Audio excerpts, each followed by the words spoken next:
दोस्तों, भारतीय संस्कृति विश्व की प्राचीनतम संस्कृतियों में से एक है। वेदों में वर्णित हमारी संस्कृति का गुणगान हम भारतीय बड़े ही गौरव से करते हैं। लेकिन वैदिक युग से पहले भी भारत भूमि पर एक ऐसी उन्नत सभ्यता विकसित थी जो अपने समकालीन विश्व की अन्य सभी सभ्यताओं से श्रेष्ठ थी, जो कि आर्यों के भारत आने से सैकड़ों वर्ष पहले तक विद्यमान थी। यह सभ्यता सिंधु नदी के तट पर बसी हुई थी, इसलिए इस सभ्यता को सिंधु घाटी सभ्यता के नाम से जाना जाता है। तो चलो दोस्तों, आज हम जानते हैं विश्व की 5000 साल प्राचीन सभ्यता की विशेषताओं को, जो इसे विश्व की सबसे विकसित सभ्यता का दर्जा देती है।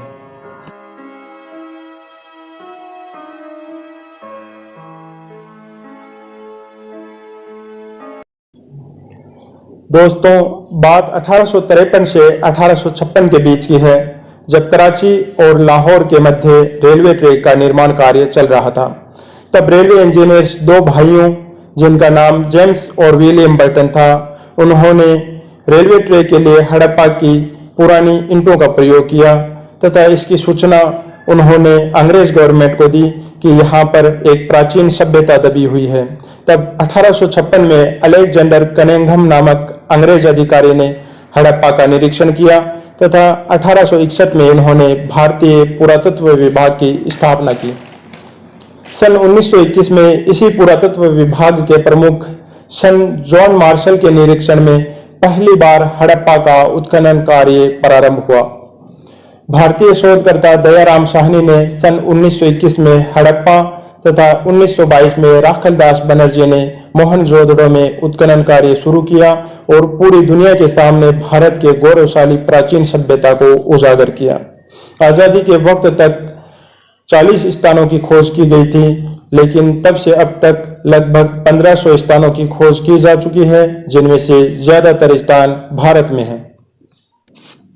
बात अगर इस सभ्यता के क्षेत्रफल की करें तो उत्तर में जम्मू कश्मीर के मांडा से लेकर दक्षिण में महाराष्ट्र के दायमाबाद तक तथा पूर्व में यूपी के आलमगीरपुर से लेकर पश्चिम में पाकिस्तान के सूतका गेंडोर तक लगभग 13 लाख वर्ग किलोमीटर में फैली हुई थी, जो कि उस समय की मिस्र और मेसोपोटामिया की सभ्यताओं से 12 गुना बड़े एरिया में फैली हुई थी।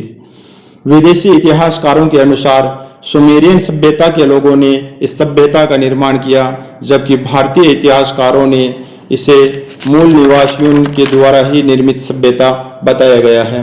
इतिहासकारों का मत चाहे कुछ भी रहे, लेकिन हम भारतीयों के लिए ये बड़े ही गौरव की बात है कि हमारे भारत देश में ऐसी सभ्यता विकसित थी जो अपने समय की सर्वश्रेष्ठ सभ्यता थी। इनके जैसी आर्किटेक्चर प्रणाली उस वक्त की किसी भी सभ्यता के पास नहीं थी। इन लोगों को पढ़ने लिखने का ज्ञान भी था। इनका लेखन चित्रात्मक था। तांबा और टीन जैसी धातुओं को मिलाकर कांस्य धातु का निर्माण करने की कला भी इन्हें बखूबी आती थी। यहाँ से मिले बाट जैसे अवशेषों से इनकी मापन प्रणाली का पता चलता है। इन्हें मिट्टी के खिलौने, बर्तन आदि बड़े ही अच्छे ढंग से बनाने आते थे।